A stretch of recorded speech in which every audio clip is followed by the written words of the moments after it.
David, the university has identified rapid urbanisation as a grand challenge. What's your role in that? I'm the lead of that, which means I convene and make a noise about it and work with other people to make it a success. And why is it such an important focus for you and such a grand challenge? Yeah. I'm glad you asked. City growth around the world is 1.4 million people a week. It's 200,000 people a day, people being born in cities mostly and people moving. The world is changing. It's the defining shift of our times. So how will you get students and staff at UNSW to be involved in addressing it? Yeah, well, it speaks for itself. Cities are amazing, they're exciting, they have wonderment, they have greatness, they have struggles, they have all these things happening. And a lot of us, well, most of us in the world live in cities. So it's right there, and it's around engaging, listening, talking. Not much selling needed because it's such an extraordinary issue. In terms of UNSW's global strategy, how does it fit in with that? It fits perfectly. It's Australia's global university. This is a global phenomenon, social impact, cities where we get the extremities of wealth and poverty, inclusion. It ties to other grand challenges as well. Refugees. Most refugees around the world live in cities, not in camps. Inequalities. So this is one which connects in a number of ways across the university. Right, and across the world. Yeah. It's a global thing. Yeah. So what about this conference you're having, which is about resilience, urban resilience in the Asia Pacific?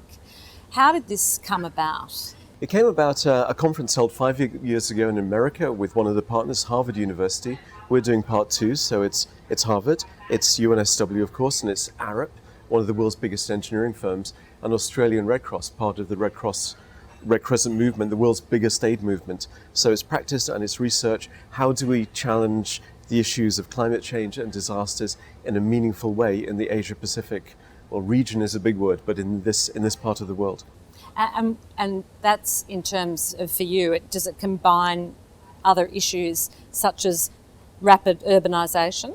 Yes, very much so. It is focusing mostly on the most vulnerable, but we're thinking about Pacific Islands, which are rapidly urbanizing. It's surprising to think that, but Solomon Islands or Fiji or you name it, growing very quickly in cities. And what does that mean and how do we manage them? Because there's a chance to get it right across the world. It's not too late, if you like.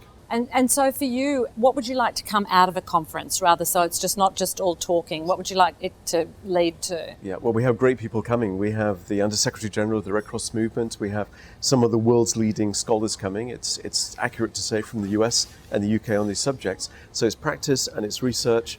We'll have 200-300 people, all being well. We've already had 60 or more expressions of interest to lead sessions, but it's about so what. So outcome is policy and practice and partnerships and working and collaborations. So it could actually lead to some specific programs in certain parts of the Pacific? Very much so. Well, thank you so much. It's fascinating. Thanks so much for your time. Thank you.